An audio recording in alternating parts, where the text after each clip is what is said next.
Très heureux d'être reçu dans vos maisons. Mes chers bien-aimés dans le Seigneur, bonsoir. Tout en vous rappelant que vous êtes dans profondeur.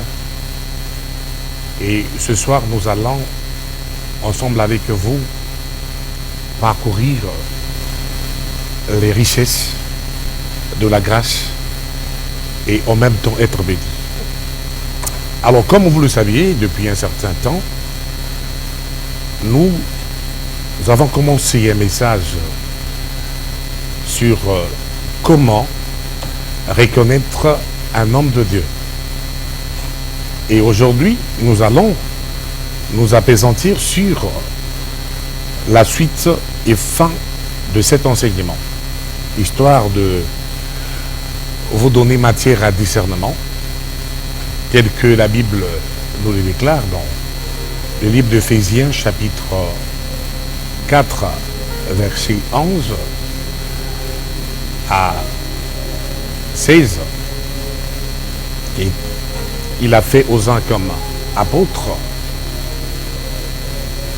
aux autres comme prophètes, évangélistes, pasteurs et docteurs, pour le perfectionnement des saints en vue de l'œuvre du ministère, afin que vous ne soyez plus emportés à tout vent de doctrine.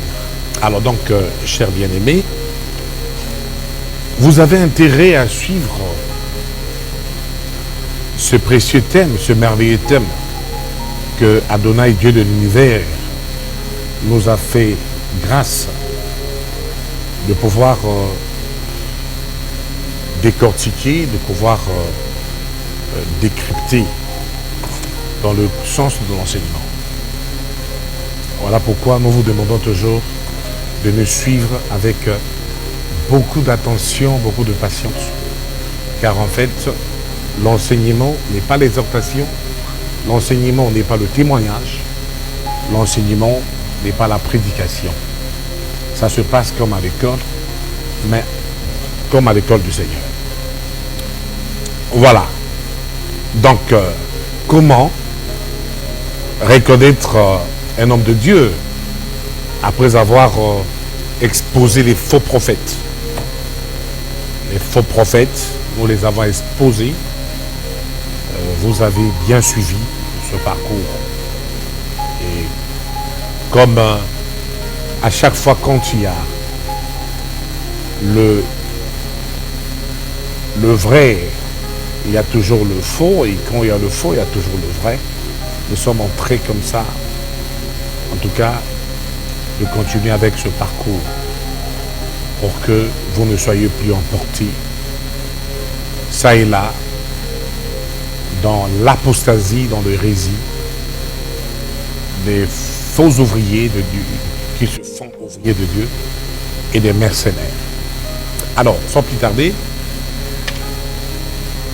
prenez le 4e point, puisque nous avons déjà abordé les 3 points, les 3 signes qui nous permettent de reconnaître un vrai homme de Dieu. Au 4e point, je répète bien pour vous qui écriviez, c'est l'homme de Dieu se reconnaît à ce à quoi il est fidèle.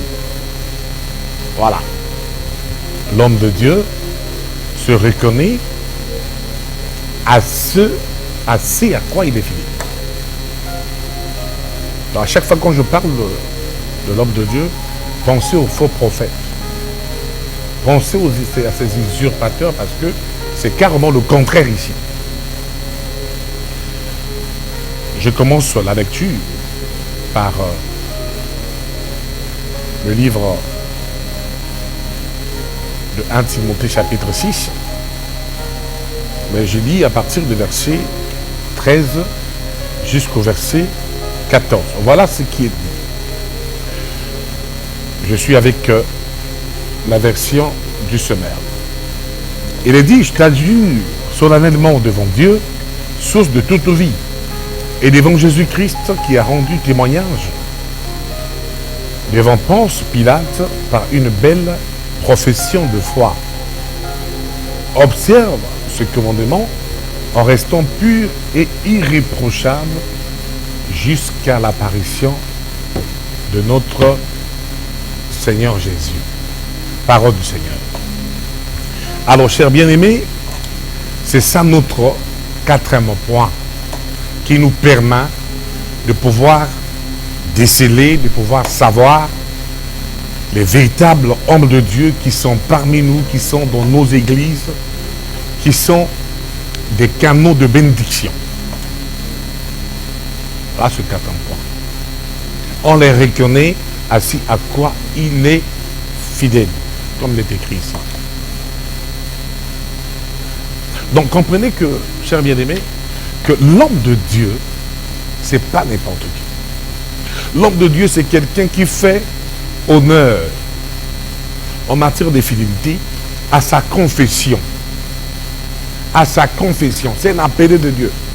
Donc, il fait honneur à sa confession en demeurant fidèle à la parole de Dieu.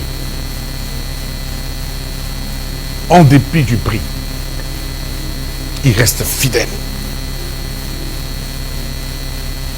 Il reste fidèle comme notre Seigneur Jésus-Christ a tenu ferme. Parce que Jésus-Christ n'a pas connu le péché. Et quand il choisit les hommes, nécessairement ces hommes aussi, comme il est le chemin, la vérité et la vie, ces hommes doivent l'imiter, doivent avoir ses caractéristiques. Il a tenu ferme devant Ponce Pilate. Il a dit la vérité et a confié sa vie à Dieu. C'est ça ce que doit être tout homme de Dieu.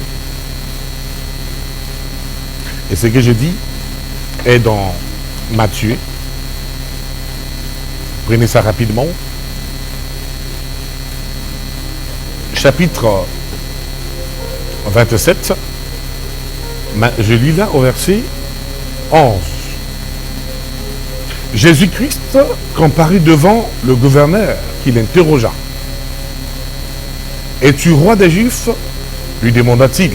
« Tu le dis toi-même, répondit Jésus-Christ. » Voilà comment sont passées les choses. Et si nous allons dans 1 Pierre, chapitre 2, je lis à partir du verset 21. Prenez les versets, parce que qui dit enseignement dit des versets bibliques, car nous ne venons pas ici pour donner notre connaissance. À partir du verset 21, il est dit, c'est à cela que vous, que Dieu vous a appelé, car le Christ aussi a souffert pour vous. Vous laissons un exemple pour que vous suiviez ses traces. Il n'a commis aucun péché, ses lèvres n'ont jamais prononcé de mensonges. Injurié, il ne ripostait pas par l'injure. Et quand on le faisait souffrir, il ne formulait aucune menace, mais remettant sa cause entre les mains du juste juge. Voilà l'exemple que les hommes de Dieu véritables sont appelés à pouvoir suivre et à pouvoir mettre en leur œuvre. Vous le remarquerez par leurs fruits. Et c'est ça le fruit. Donc, en matière de fidélité, celui qu'on appelle l'homme de Dieu ne s'inquiète sur ce qui lui en coûtera pour proclamer fidèlement la vérité. Car il sait que le Seigneur le soutiendra jusqu'à la fin de sa mission. Je dis bien, il sait que le Seigneur le soutiendra jusqu'à la fin de sa mission. L'homme de Dieu, c'est pas un homme qui se plaît n'importe comment, qui s'inquiète n'importe comment, mais conscient du Dieu de son appel, il sait que son Dieu est puissant, son Dieu est fort, celui qu'il a appelé est loyal. Il va comme ça l'amener jusqu'à la fin de sa mission. Et je vais vous dire une chose, hein. Ça c'est quelque chose que je vais vous confier. Ne vous inquiétez jamais des véritables hommes de Dieu. Les véritables hommes de Dieu, ceux qui ont reçu un appel véritable, laissez-moi vous dire que si c'est vrai qu'ils ont reçu un appel, ils iront comme ça jusqu'au bout de leur mission. Parce que Dieu, en les appelant, leur donne la vision, il leur donne aussi la provision. Parce que c'est un Dieu providentiel qui appelle ses serviteurs. Quand je dis ces choses, j'aimerais que ceux qui ont l'appel, en tout cas, se sentent heureux. Car heureux l'homme que Dieu a appelé. Et dans leur fidélité, vous allez constater, puisqu'il est question de les reconnaître, que ce sont des hommes où, même s'ils devaient mourir à cause de leur fidélité envers le Seigneur, oui, ils savent que Dieu les ressuscitera dans sa gloire. C'est ça l'homme de Dieu ou les hommes de Dieu. Il a l'assurance, l'homme de Dieu bien sûr, que ça soit dans cette vie, que ça soit en pleine mort. En tout cas, il est conscient que Dieu est puissant. Dieu est extraordinaire. Il est le créateur, l'être incréé. De qui aurait-il peur?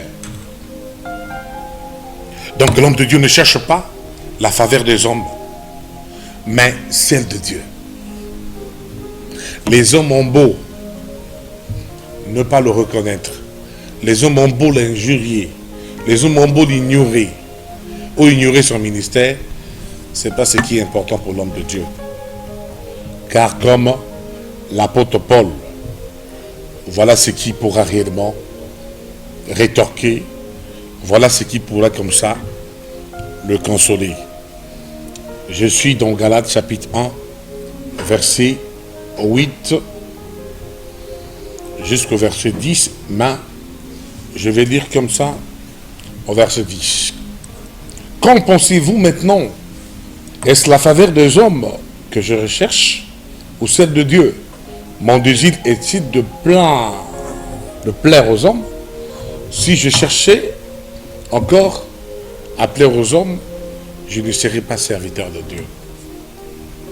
Voilà les paroles d'un homme de Dieu à l'exemple de Paul, qui est clair là-dessus et qui nous dit que sa vocation ne consistait pas à chercher la faveur des hommes ou à plaire aux hommes, mais au contraire, sa mission était la vocation, la mission de Dieu, et que s'il y avait la faveur à chercher, ou s'il y avait à chercher à se plaire, lui, il ne plaisait qu'au Seigneur, à celui qu'il a envoyé. Voilà que vous voyez dans la Bible, concernant l'éthique de l'homme de Dieu, l'éthique, il lui est dit nécessairement que il doit vivre sans tâche, sans reproche. Hein, ce n'est pas les hommes qui sont habitués à des reproches, hein, comme ils sont autour de vous. Et je vous dis, ils ne le sont pas. L'homme de Dieu, c'est l'homme qui marche sans suivi, ni accusation fondée, ne doit entacher son témoignage. Donc il faut être fidèle jusqu'à la fin, et soit jusqu'à l'apparition de notre Seigneur Jésus-Christ. Vous savez, quand je parle de l'apparition de notre Seigneur Jésus-Christ, vous allez vous remarquer que pour l'homme de Dieu, cette attente motive, je dis bien, motive encore davantage l'homme de Dieu. Il sait que il n'est pas appelé pour des futilités de ce monde, pour les frivolités de ce monde, mais il sait qu'il est appelé pour des choses éternelles.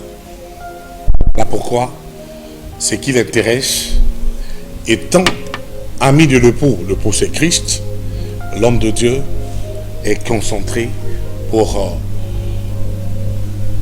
maquiller, enjoliver l'épouse de Christ qui est l'Église. Il sait bien que sa vraie cité, sa vraie citoyenneté est céleste. Je vous dis toutes ces choses pourquoi? Pour que vous soyez affranchis. Parce que il y a trop d'amalgame, il y a trop de confusion. Heureusement que le Seigneur avait prévu qu'il y ait des docteurs enseignants de la parole. C'est pas pour rien. Pour que, peu importe là où vous pouvez être, vous soyez touchés, vous soyez édifiés pour ceux-là qui ont été sauvés, parce que nous savons bien que Christ a des enfants. Car un jour, lors d'une prière, appelée prière sacerdotale, que j'aime bien, il a dit: Père, je ne prie pas pour le monde, mais je prie pour ceux que tu m'as envoyés. Et je crois bien que toi qui me suis, cher bien-aimé, que Dieu te bénisse, parce que je crois pertinemment que tu es enfant de Dieu et tu comprendras bien ces choses. Donc, proclamer la parole en tant qu'homme de Dieu constitue un grand privilège incommensurable. Et toutefois, ce privilège est attaché à un avertissement sérieux. Jacques 3, verset 1. Le fait d'être un homme de Dieu, je répète, je signe et je persiste, et à la fois un immense privilège terrestre et une immense responsabilité céleste. Voilà une mise en garde que tout homme de Dieu aura intérêt à se rappeler. Donc, homme de Dieu, voyons ces caractéristiques. Si c'est réellement vous qui avez été appelé, si vous reconnaissez avoir reçu l'appel du Seigneur, contrairement aux faux prophètes, faites le travail du Seigneur. Tel que vous avez reçu le mandat de le faire. Imposez-vous. Parce qu'aujourd'hui, nous avons l'impression que c'est les faux prophètes qui travaillent beaucoup, qui sortent beaucoup, qui s'affichent beaucoup. Et ça donne comme l'impression qu'il n'y a pas de vrais hommes de Dieu. Il y a des vrais hommes de Dieu. Reconnaissez-les par rapport à ces caractéristiques. Il y a des hommes fidèles. Et leur fidélité ira jusqu'au bout. Alors, après avoir parlé de cette première partie que nous venons de tourner la page, avant de quitter ce thème, j'aimerais quand même avec vous aborder cette deuxième partie, oui je dis bien deuxième partie, qui vous permettra aussi de pouvoir les reconnaître. Je vais aller dans les profondeurs maintenant. Je vous ai parlé des caractéristiques, mais je vais vous parler de ce qui le motive. Par ce qui le motive, lui l'homme de Dieu, si vous êtes attentif, vous pouvez aussi le reconnaître par là. Voilà pourquoi j'ai pensé que il fallait vous le partager. Prenez rapidement 1 Timothée chapitre 6, versets 13 à 16. Je lis au nom du Seigneur. Je t'adjure solennellement devant Dieu, source de toute vie, et devant Jésus-Christ qui a rendu témoignage devant Ponce Pilate par une belle profession de foi. Observe ce commandement en restant pur et irréprochable jusqu'à l'apparition de notre Seigneur Jésus-Christ, que Dieu suscitera au moment fixé. Et il est le bien-aimé, l'unique souverain, il est le roi des rois, le Seigneur des seigneurs. Lui seul est immortel, sa demeure est bâtie au sein de la lumière inaccessible à tous. Nul parmi les humains ne la vit de ses yeux, aucun ne peut le voir. À lui soit à jamais l'honneur et la puissance. Amen. Donc, enfant de Dieu, le plus grand facteur de motivation, suivez ça très bien, dans l'homme de Dieu puisse être animé, c'est le caractère de Dieu. Le caractère de ce Dieu qu'il sert. Car vous savez que la vie d'une personne reflète la vie d'une personne ne reflète que ce qu'elle croit réellement. La vie d'une personne ne reflète que la connaissance qu'il a de son Dieu. Ce qui lui vient de l'esprit lorsqu'il pense à Dieu est la chose la plus importante de l'homme. Et la question primordiale à laquelle l'homme de Dieu se trouve être confronté est toujours, retenez de cela, est toujours le Dieu de son appel. Est toujours le Dieu de sa vocation. C'est là où au départ de ce message, au début, je vous avais dit que il n'est pas bon de pouvoir s'auto-proclamer. Parce que ce qui fait la force de l'homme de Dieu, c'est pas le fait de pouvoir s'auto-proclamer. C'est pas sa connaissance livresque. C'est pas ses recherches en théologie. Ça là c'est bon, c'est pas mauvais, c'est important. Parce qu'on ne peut pas empêcher à quelqu'un de faire des recherches. Car il est dit, ajoutez à votre foi la connaissance et toutes les vertus possibles. Mais au dehors de ce qu'il faut ajouter, l'homme de Dieu doit être appelé, parce que dans l'appel,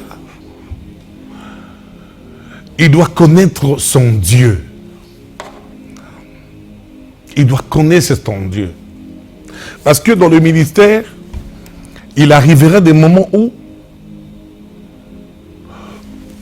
celui qui se dit homme de Dieu est appelé à pouvoir décliner son Dieu. Comme ce jour-là, sur le mont Carmel, où l'apostasie était tellement entrée dans le peuple d'Israël, la confusion était tellement entrée, comme en ce temps que nous sommes. Les prophètes de Baal se disaient être des vrais prophètes. Et Élie, qui était le prophète de l'Éternel, ne savait plus à quel saint se vouer. Mais il avait fallu que chacun puisse décliner son Dieu. Et vous allez remarquer que dans le ministère,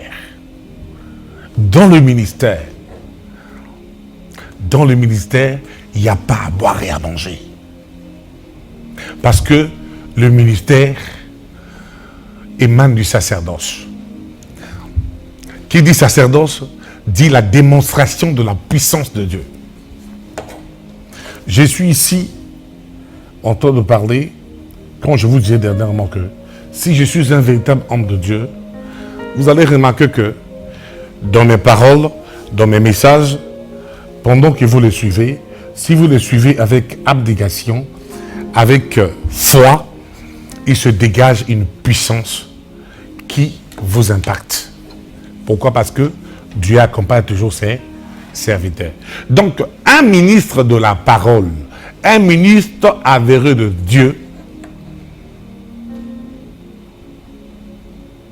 doit être appelé.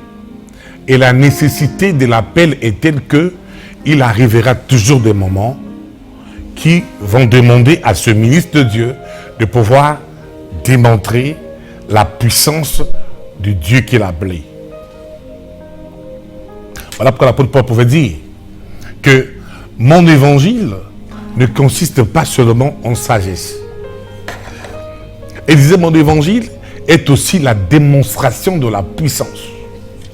Je veux dire à tous ceux-là qui ont eu la grâce d'avoir dans leurs églises les véritables hommes de Dieu, je veux leur dire de protéger ces hommes, car ce sont des hommes dons que Dieu vous donne. Ne soyez pas jaloux de ces hommes, car ils sont là pour une bénédiction. Même au sein d'une famille, je vous le dis. Donc il arrivera des moments comme ça, où vous allez rencontrer des situations dans les ministères qui vont démontrer à ce que vous puissiez démontrer la puissance de votre Dieu. Mais si Dieu ne vous avait pas appelé, vous allez démontrer quelle puissance. Voilà pourquoi le jour-là, dans la lutte en Israël au mont Carmel, sur le mont Carmel, les prophètes de Baal ont commencé à prier leur Dieu. Du matin jusqu'à midi. Mais ce jour-là, chose curieuse, Baal avait fui le rendez-vous avec l'Éternel. Pourquoi? Parce qu'il était question d'un affront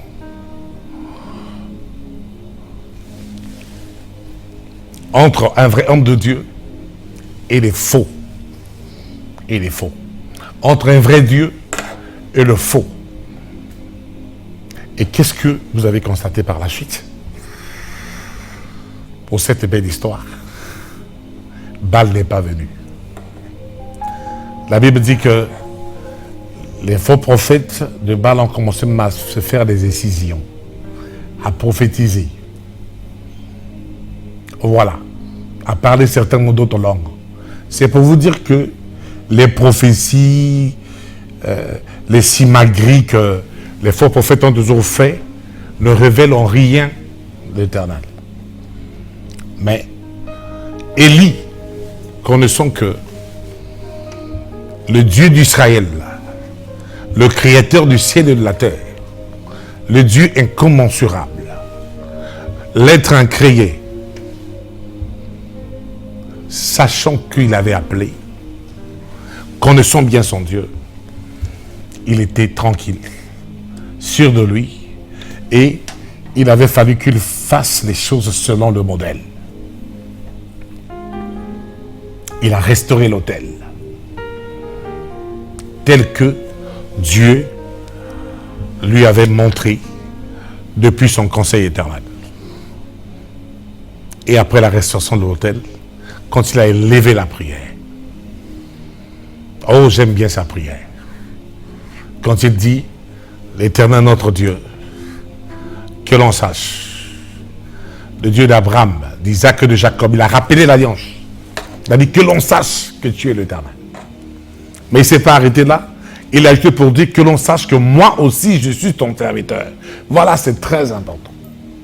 Se prétendre être un homme appelé par Dieu n'a jamais été de l'orgueil. Mais ça relève purement et simplement de l'authenticité. Parce que on ne doit pas se faire appeler homme de Dieu comme ça. On doit se faire appeler homme de Dieu tout en connaissant le Dieu en qui l'on a cru. Et cela constitue une source de bénédiction pour les chrétiens, pour les enfants de Dieu qui vous suivent. Gloire soit rendue au Seigneur. C'est là où j'ai surtout insisté que les caractères que nous venons de citer sont importantes. Très importantes. Mais ce qui est à souligner est que n'oubliez pas ce fait. L'homme de Dieu doit nous amener son Dieu. Il doit nous amener son Dieu. Et que si vous n'êtes pas distrait, enfant de Dieu, vous pouvez déduire avec certitude l'identité et la nature de cet homme de Dieu que vous connaissez. Cet homme de Dieu qui vous conduit. Rien que par tout ce que je viens réellement de pouvoir être ici.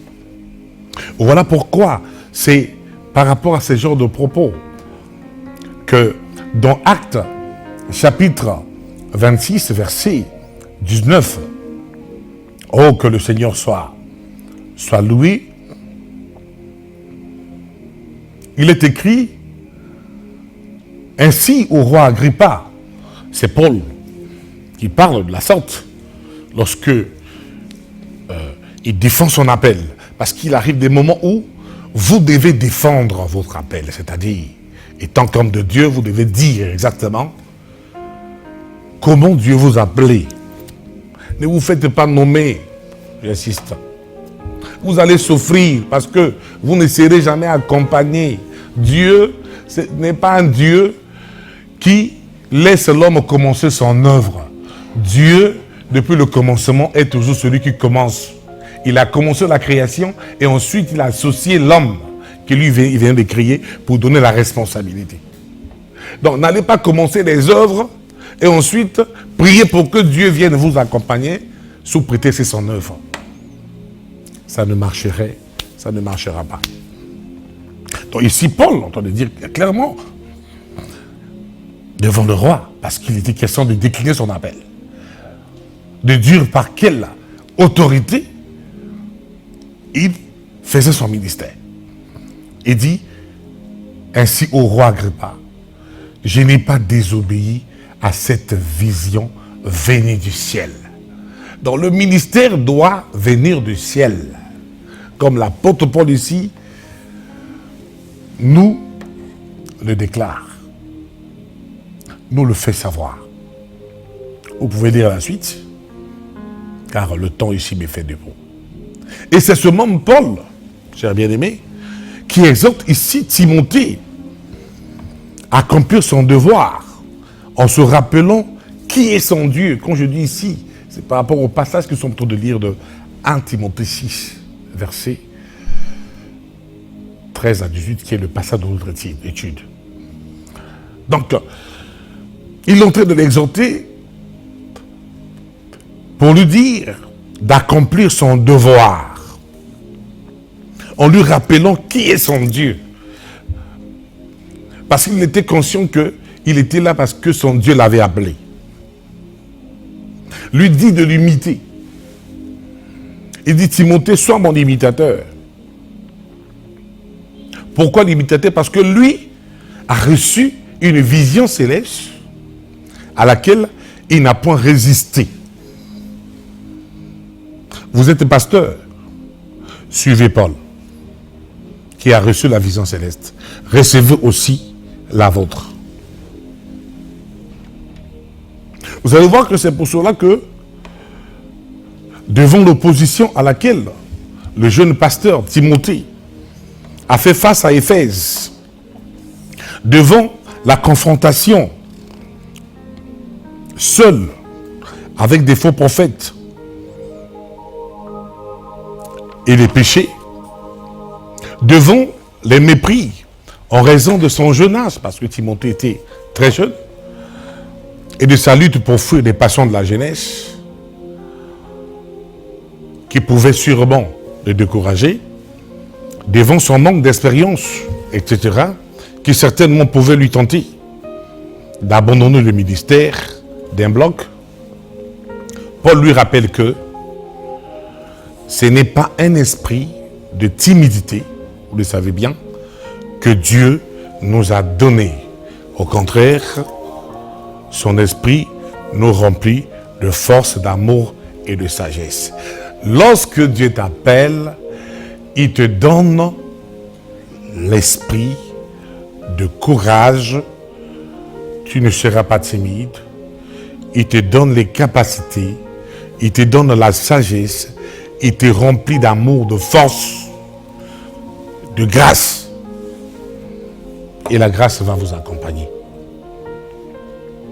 Donc Paul a passé tout le temps à exhorter Timothée en lui disant de ranimer la flamme du don de Dieu qu'il a reçu par l'imposition des mains.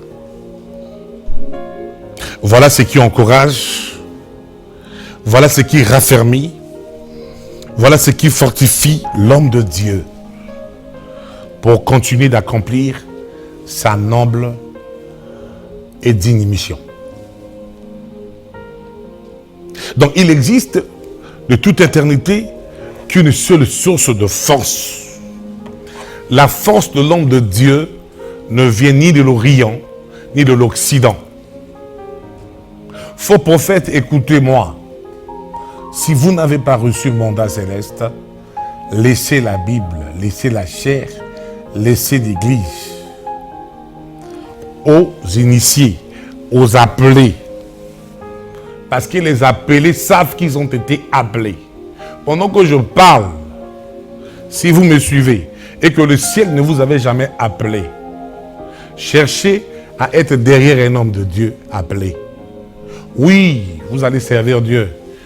Parce que tout chrétien est appelé, après le salut, au servir. Vous pouvez être ancien, vous pouvez être diacre, vous pouvez être chantre, vous pouvez être intendant, vous pouvez être protocolaire, que sais-je encore. Vous pouvez même soutenir l'œuvre de Dieu.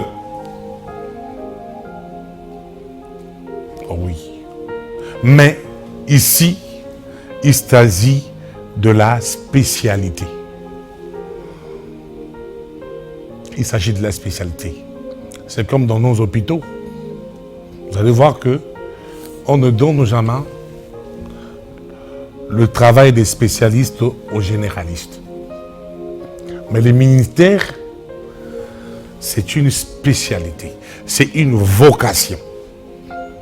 Il s'agit de la vie des âmes. Donc si aujourd'hui, il y a trop de désordre, parce qu'il y a ce problème-là. Les gens veulent se faire appeler pasteur, les gens veulent se faire appeler prophète, évangéliste, que sais-je encore. Voilà pourquoi il y a tous ces dégâts-là. Mais vous vous faites appeler. Mais si Dieu ne vous avait pas mandaté, vous n'avez pas le rouleau, vous n'avez pas le message, vous n'avez pas la grâce, Dieu ne vous accompagne pas, ça sera le chaos. Ça sera le chaos. Le diable va lancer son assaut sur vous. Et vous serez impossible, incapable de pouvoir vous en sortir. Mais à tous ceux qu'il a appelés, il leur a donné le pouvoir de devenir enfants de Dieu. Donc j'insiste encore pour vous dire que il existe de toute éternité qu'une seule source de force. Je vous dis, la force de l'homme de Dieu pour exercer le ministère est le Dieu de son appel. Voilà pourquoi, quand Élie le Tishbite sur la montagne dit que l'on sache que tu es l'Éternel, le Dieu d'Abraham, d'Isaac et de Jacob, que l'on sache que moi je suis ton serviteur. La Bible dit, le ciel n'a pas supporté. Le ciel n'a pas supporté. Et le feu est descendu du ciel. Pourquoi le feu est descendu du ciel? Parce que le Seigneur s'est rendu compte. Le Seigneur s'est souvenu qu'il avait appelé son serviteur. C'est ce que, aujourd'hui, le commun des mortels, le monde qui nous suit, les églises aujourd'hui ignorent. Donc la confiance en ce Dieu et la compréhension du caractère du divin, c'est ça, ce qui fait la force de l'homme de Dieu. L'homme de Dieu sait que le Dieu qu'il a appelé est puissant. Gloire au Seigneur. L'homme de Dieu sait que le Dieu qu'il a appelé est invincible. Il lui donnerait son invincibilité. Il sait que le Dieu qu'il a appelé est puissant, il lui donnera sa puissance. L'homme de Dieu sait que le Dieu qu'il a appelé, c'est un Dieu souverain. Quand il décide de faire une chose, aucun homme, aucun petit Dieu de ce monde, aucun petit sorcier, aucun petit magicien ne peut rien. Voilà ce que savent les hommes de Dieu. Il connaît que son Dieu est le Dieu de béatitude. C'est lui qui rend heureux. Et lorsque il te donne sa béatitude, son bonheur, aucune inquiétude, aucune situation ne peut te troubler. Voilà ce que l'homme de Dieu connaît de son Dieu. L'homme de Dieu sait que son Dieu est le Dieu de l'éternité. Il sait que son Dieu est le Dieu de sainteté. Et ce sont ces éléments-là, la puissance de Dieu, l'invincibilité de Dieu, la béatitude de Dieu, la souveraineté de Dieu, la sainteté de Dieu. Ce sont tous ces éléments-là qui servent d'assises sur lesquelles repose le courage et la force nécessaires pour donner à l'homme de Dieu de triompher de toute épreuve et lui permettre de remplir sa vocation. Rendez-vous compte. Donc, ce n'est pas de la blague. Je vais dire aux païens, aux gens qui sont dans les obédiences magiques, que sais-je encore, qui ne maîtrisent pas le mystère de l'Église, de faire extrêmement attention à ce que le Dieu des cieux existe. Et ce Dieu, après avoir créé, a une Église sur la terre. Nous reviendrons encore pour ça. Et il a confié l'Église aux hommes appelés. Moi, je ne parle pas des organisations ici. Je ne suis pas contre des organisations. Les hommes sont libres de créer les associations comme ils le veulent. Je ne parle pas de ça. Moi, je parle de l'Église de Dieu. Je parle du vrai peuple de Dieu. Je parle des appelés de Dieu. Et je parle des vrais serviteurs de Dieu. À la carrure des hommes de Dieu de la Bible. À la carrure des Élie, des Moïse, qui ont constitué l'ancienne alliance, à la carrure des Paul, à la carrure des Jean, des Jacques. Dieu n'a pas cessé d'appeler ses serviteurs. Et il le fait dans chaque dispensation. Et nous sommes ici en train de traverser une dispensation. Et dans notre dispensation, il y a des hommes de Dieu. Je viens ici pour essayer de pouvoir lancer un appel à tous ceux-là qui n'avaient pas été encore éclairés, à tous ceux-là qui sont encore dans l'ignorance, car la Bible dit, mon peuple périt faute de connaissance, que de faire attention. Quand vous critiquez les hommes de Dieu, de faire attention. De faire attention. Pourquoi? Parce que parfois vous allez critiquer celui que Dieu a oint, celui que Dieu a appelé de rencontrer lui-même Dieu. Parce que les hommes que Dieu appelle, Dieu les protège, Dieu les accompagne, Dieu les sécurise. Ce sont des hommes qui ne pourront jamais mourir avant la fin de leur mission. Ce sont des hommes qui vont accomplir la volonté de Dieu. S'ils sont dans votre famille, ils constituent une bénédiction. S'ils sont dans votre quartier, ils constituent une bénédiction. S'ils sont dans votre nation, ils constituent une bénédiction. Et nous disons souvent aux autorités, oui, parce que la Bible dit que toute autorité vient de Dieu. Nous avons l'autorité de la famille, de l'État et de l'Église. Nous disons aux autorités de la famille, de l'État, de pouvoir toujours faire attention dans le sens où ils doivent découvrir ces hommes, car ils constituent une bénédiction. Alors, chers bien-aimés, je crois que le temps qui nous était imparti s'est achevé. Et je vous laisse dans cette soif de continuer à méditer. Et bonne suite de programme. sur Dire TV International. Que Dieu vous bénisse.